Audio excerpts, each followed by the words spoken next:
In this video, I will show you how to solve a system of conic sections. A system of equations is two or more equations, and you're trying to find the common solutions between them.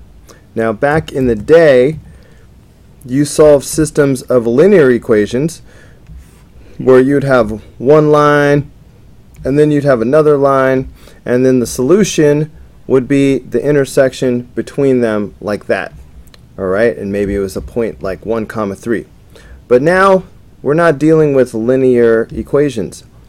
We're dealing with conic sections, circles, ellipses, parabolas, hyperbolas. So we can have much more interesting problems than one like this. You can have different kinds of solutions instead of just one solution. So let's see. How many ways can we do this with conic sections?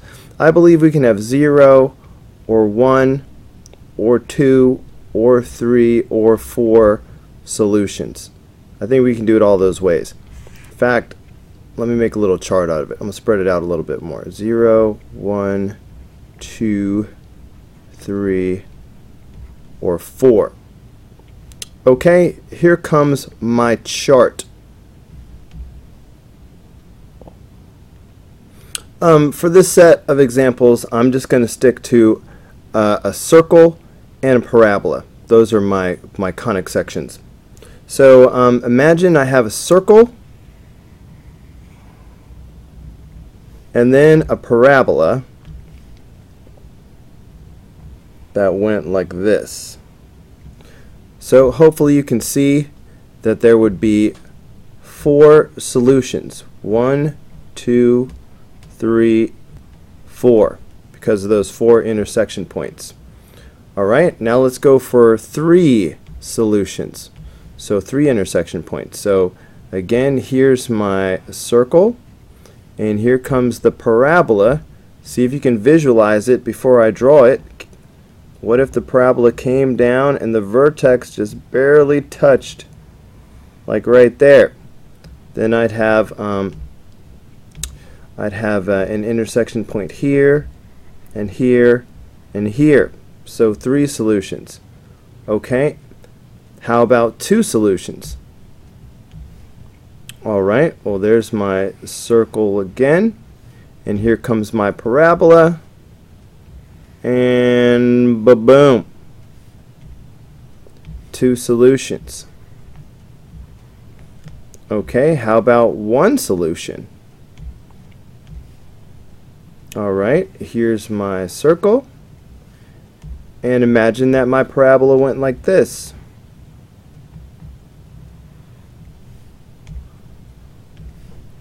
Okay, now I only had 1 solution, and I bet you can picture the scenario where we would have no solutions. Okay, there's my circle, and my parabola comes down, and oh no, completely misses. No solutions whatsoever. So you could do a similar analysis with other conic sections like a parabola and a hyperbola or what have you. Okay, so how are we going to find those intersection points? Well, we're going to use substitution and elimination just like we did for linear equations. So for each problem, you sort of have to look at it and decide which way you're going to go. Except for, I guess, the directions right now are telling us to do it by substitution. So, you know what? I was going to do it that way anyway. Substitution for these types of problems relies on a little bit of a coincidence. See how I have the y plus 6 squared right here, and then I have another y plus 6 squared? So that makes substitution a lot easier, because what I need to do is get one of the y plus 6's, well, y plus 6 squareds by itself, and then substitute in for the other one. So, for example, it seems like we could just subtract the x minus 3 squared from both sides. Okay, so that's going to give us y plus 6 squared is equal to 16 minus x minus 3 squared. Alright, so y plus 6 squared equals this. So now I'm going to take this and substitute it into the other equation. So the other equation is x minus 1 is equal to 1/8. Why did I put 1/2? I'm not sure, but I can fake it. 1/8. And now the next part is the y plus 6 squared part. But instead, I'm going to put all this junk right here. Okay, so I'm going to take all of this and I'm going to put it right here. So I better put it like in a bracket or something. So I'm going to have the 16 minus x minus 3 squared. I'm just using a bracket because I already have parentheses, so when you go out another level you should use a different sort of a symbol. So that's why I didn't just use parentheses again. Okay, so I just substituted for this yellow. Y plus 6 squared is equal to all this, so I can replace that yellow and put all this in its place. Now this equation has only x's in it, so I should be able to solve this no problem. I'm really not liking the fraction that's happening right here, so I think it would be a good idea to multiply both sides of the equation by 8 right now, because if I do that, that's going to cancel out the 1/8, okay, and I'm instantly happier. So I'm going to have 8x minus 8, because got to do the distributive property, and then I've got my 16 minus x minus 3 squared happening. So that's pretty neat. I think maybe I will subtract 16 from both sides right now. So that's going to give me 8x, and this is going to be what? Minus 24 is equal to negative x minus 3 squared. This negative is bothering me a little bit, so I'm going to just divide both sides by -1. So then that's going to give me negative 8x plus 24 is equal to x minus 3 squared. Alright, this makes me a little happier. And so now I need to deal with these parentheses. So I have negative 8x plus 24, and I need to multiply this out. So x minus 3 times x minus 3. Okay, just double distribute or FOIL, whatever you want to call it. I'm going to get x squared. And then I'm going to get negative 3x and another negative 3x. So combine like terms, you got negative 6x plus 9. I think I need to get 0 on one side. So I'm going to move all of this stuff over. So I'm going to add 8x to both sides. And I'm going to subtract 24 from both sides. Alright, how much space do I have? Do I have all this space to do this problem in? That's great, because it looks like I need it right now.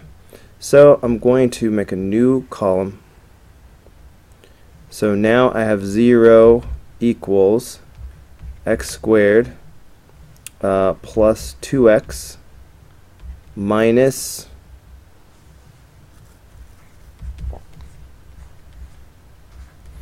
So I'm going to try to factor this. If it doesn't factor, there's always the quadratic formula. X squared is x times x. 15 is 3 times 5. Inner, I've got 3x. Outer, I've got 5x.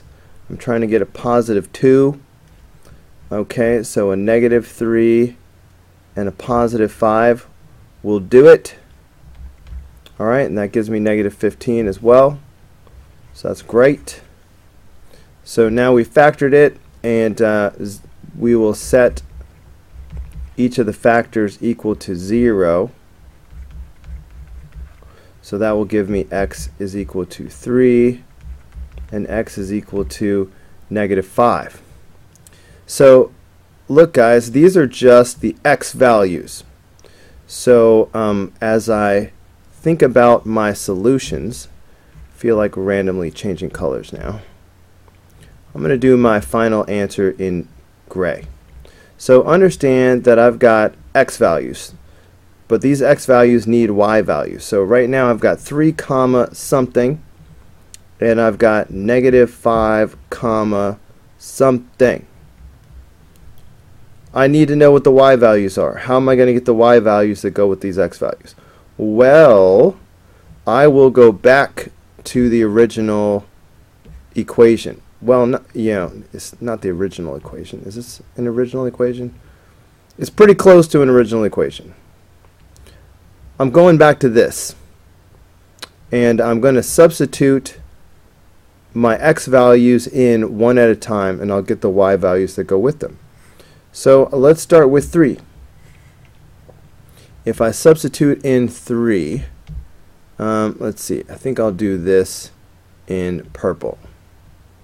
Alright, so let x equal 3. Okay, and that's what's about to happen now. So that'll give me y plus 6 squared is equal to 16 minus 3 squared. Alright, well that's y plus 6 squared is equal to 16 minus 0 squared. Alright, and that's obviously 0 squared is just 0. So really I just have y plus 6 squared is equal to 16. So then I would take the square root of both sides. Alright, so that'll be plus or minus. Don't forget your plus or minus whenever you take the square root of both sides. So that'll leave me with y plus 6 is equal to plus or minus 4. So now I need to subtract 6 from both sides, and this goes in the front. So now I've got y is equal to -6 plus or minus 4. Okay, so that's going to give me y is equal to -6 plus 4 or -6 minus 4, right? That's what plus or minus means. So that gives me -2 or -10. So I got 2 y values for this one x value. So here I only have the x value written down once so far. So because I have 2 y values, I'm going to have to actually create another point. Okay, so I used the same x value of 3. I had to write it twice because I have 2 different y values now. One y value is -2 and one is -10. I'll just put the -10 right here, and OCD requires me to change the color. Okay, so I've got 2 solutions so far, 3 comma -2 and 3 comma -10. So now let's see what happens if I substitute in the -5. Alright, it looks like I'm out of space over here, so I think I'm going to have to do the next one over here in this area. Alright, okay, I think I'll use this color this time. So let me just write down this equation again. So I've got the y plus 6 squared is equal to 16 minus, okay, so I've got y plus 6 squared is equal to 16 minus, and then how did it go? X minus 3 squared. Okay, so x minus 3 squared. But this time I'm going to let x be -5. So that's y plus 6 squared is equal to 16 minus -5 minus 3 squared. So that's y plus 6 squared is equal to 16 minus, and this is -8 squared. So that's y plus 6 squared is equal to 16 minus 64. And that's going to be y plus 6 squared is equal to negative something. Alright, -48. So right now I know there will be no solutions coming from here. I could stop this nonsense, because you can't have something squared and then get a negative number. Squaring something always gives you a positive. Or if you think of it another way, my next move would be to take the square root of both sides. But you can't take the square root of a negative number. That's just going to give you imaginary numbers. So no solutions here, buddy.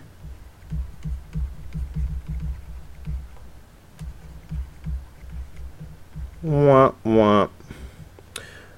Okay, so that means this -5 comma business, -5 did not lead to any solutions. So I can just erase that. That's not part of my solution set. So actually, this particular problem only has 2 solutions. So out of pure that's the final answer. We're done. Out of pure curiosity, I am going to put these 2 equations in desmos.com. I'm going to graph them and see what they look like, so we can see these 2 solutions that we just found. It should be quite interesting. Alright, before we look at Desmos, let's just think for ourselves for one more second. What kind of conic sections are these anyway? Can you see that this top equation is a parabola? You know, because only the y term is squared. Whereas the second equation is a circle. Alright, it's just plain in standard form and everything. Actually, I guess they're both kind of in standard form. So we have a circle and we have a parabola. So that's cool. That's just like what we were looking at up here. So we got 2 solutions. So we're looking for something like this to be happening. Alright, something like we just discussed. So here's Desmos. Boom. Okay, I typed in the 2 equations over there. Alright, well, this parabola is sideways. Alright, it's opening to the right. But as you can see, it is intersecting with the circle in these 2 places, 3, -2 and 3, -10. And is that what we came up with? Boom. Yep, we nailed it. Alright guys, that's going to do it for this video. Go ahead and click here in the red apple to watch the next video. Click in the green apple to subscribe, or click the yellow apple for the full playlist.